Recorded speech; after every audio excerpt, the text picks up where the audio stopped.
महायुतीला कोणी नेते आहेत का? आहेत ना, फडणवीस नेतृत्व करतात, अजित पवार करतात, एकनाथ शिंदे करतात.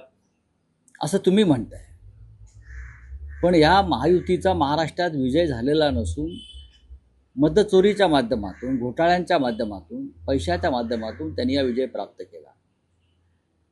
आणि नॅरेटिव्ह सेट करणं जे म्हणताय हा एक राजकीय भाग आहे. तुम्ही काय केलं इतके वर्ष? नरेंद्र मोदींनी काय केलं? अमित शहा काय करतायत?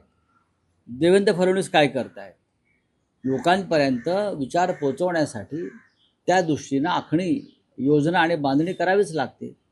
तुमच्या भ्रष्टाचारासंदर्भात तुम्ही ज्या पद्धतीनं निवडणुका जिंकत आलात त्या संदर्भात लोकांपर्यंत पोहोचायचं असेल तर तुम्ही म्हणताय त्या भाषेमध्ये काय नॅरेटिव्ह वगैरे सेट करावं लागेल. नॅरेटिव्ह फेक नसतो. नंबर एक, फेक नॅरेटिव्हची जी योजना आहे ती अंमलात आणण्याचं काम भाजपने केलं. फेक नॅरेटिव्ह राहुल गांधीविषयी, उद्धव ठाकरे साहेबांविषयी, राज ठाकरेंविषयी, काँग्रेसच्या पुढाऱ्यांविषयी हे भारतीय जनता पक्षाच्या IT सेलनी काम केलेलं आहे, सुरू केलं आहे. आम्ही नाही. आणि आम्ही काय फेक नॅरेटिव्ह, तुम्ही मतदार यादीत घोटाळे केलेत की नाही हे पुराव्यासह आम्ही समोर आणलेलं आहे. तुमच्याकडे उत्तर नाही आहे. आम्ही निवडणूक आयोगाला प्रश्न विचारतो आहोत.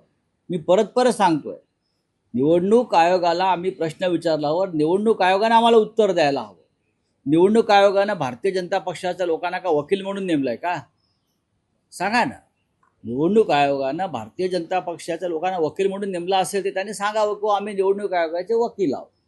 आम्ही जे म्हणतोय की निवडणूक आयोग आणि भारतीय जनता पक्ष आणि त्यांचे बगलबच्चे हे हातात हात घालून काम करतात. त्यांची पार्टनरशिप आहे आणि त्या पार्टनरशिपमधून विधानसभेचा विजय त्यांनी मिळवला.